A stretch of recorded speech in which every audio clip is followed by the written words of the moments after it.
So in this tutorial, just like the last one, I'll be making some random material and you can just see my process, including all my mistakes and tweaks.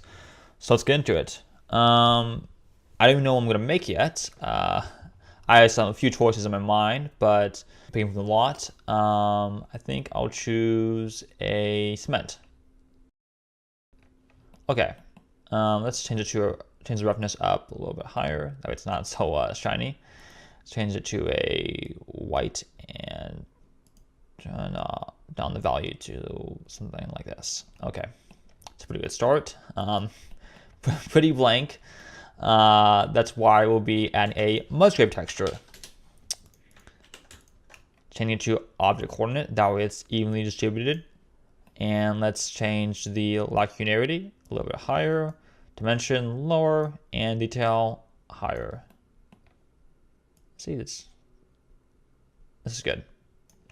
Okay, and let's add a Voronoi texture. And we'll set the scale to something like 300. It's pretty good. Mix this together. Let's add a color ramp. And we will tighten this up a little bit. Plug into the base color.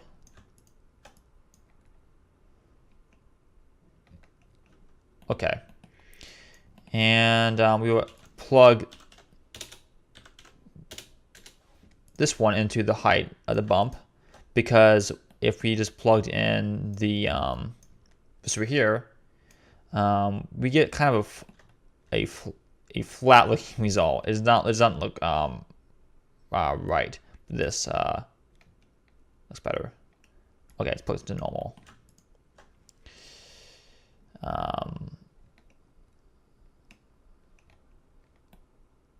That's good.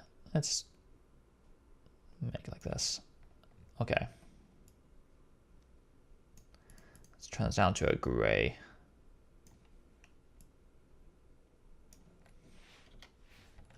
Spin this. Just kind of get a view of it across the surface. Okay. We're going to want to add some kind of divots across the surface. So let's add another Voronoi texture. Setting the scale to something like a 20 into object coordinate, and we will do the color ramp to tighten this a bit, like so. That's pretty good. Plugs into the height. Plug this one into the normal. Let's invert this though. Actually, it's fine like this. Let's see this.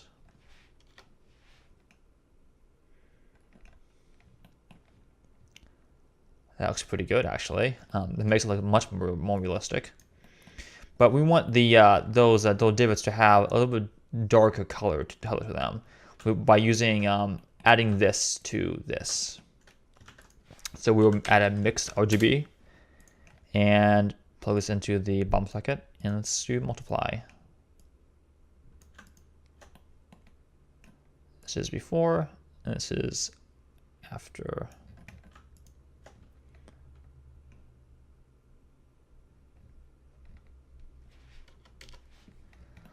Let's add even more of these divots, but set the scale to 40. That was the smaller. Plugs into normal, and we will add another mixed RGB, plugging this color into the bump socket,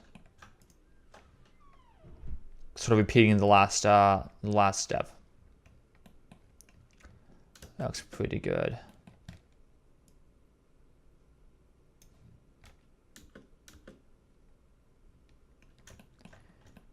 It's very realistic. We want to add a little bit of let's see, a little bit of distortion across the surface of this this Voronoi texture, because they're very I don't know, even. There's not much variation in shape. So we will add a noise texture to that. Distort it. That does not look right. We want to do the same scale as the Warner texture, set to 300. And we will mix it with the coordinate it originally had, which is object. Mixing that. And some detail a little higher. 0.995. That's good. Okay.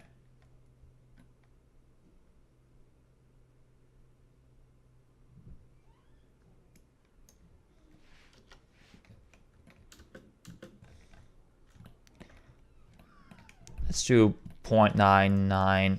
Now that looks realistic. Okay. Same with these ones. We would just copy this here, setup, plug it into the vector, and this into the color, and plug this into here.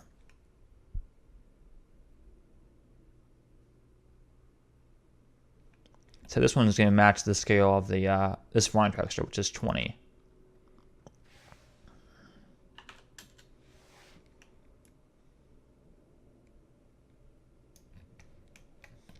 And same with this one.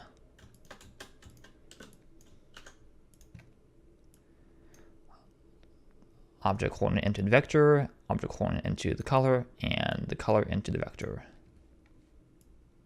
Just so you can see what's going on here exactly.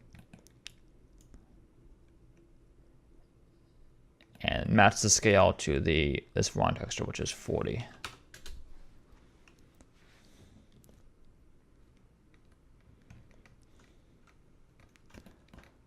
That looks pretty real. Let's see if we can get a little more wet by making it shiny. We don't want to overdo that, but this little bit actually looks pretty nice. It's just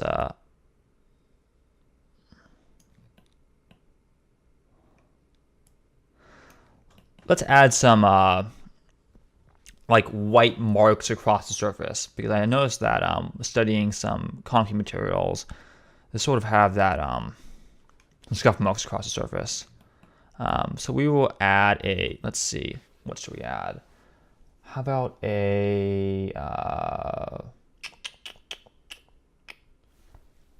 another round texture? Except we will add, set the second box to Chebyshev. We get these squares. So change the X and Y axis, something like 4. Rotate it a little bit. Actually, no, we gotta set to 1 and rotate it.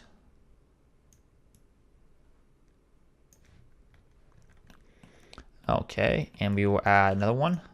So let's set the scale to something like 10. And mix it together a little bit. Get some randomness to it. And let's see what it looks like when we put it into a color ramp. Let's invert this.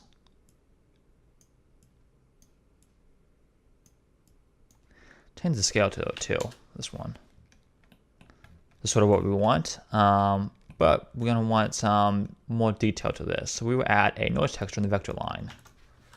That's a good way to go, I think. I've never had a combination before, so I'm kind of experimenting like this. Let's do a 10. Let's mix it with the coordinate I originally had.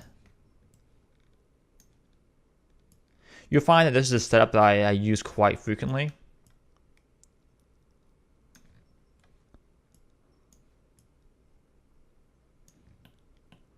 That looks pretty good. Yeah, I use this setup quite frequently where you have some random text over here, combine it with the original coordinate, and plug it into the vector at the mapping node. It's useful for distorting any texture past this one right here. Let's add this to the color right here. Let's say screen.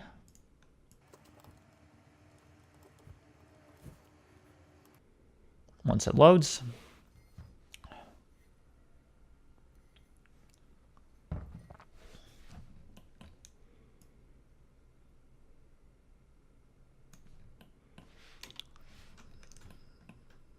That looks great. Let's just make a more subtle effect by lowering this down to a gray.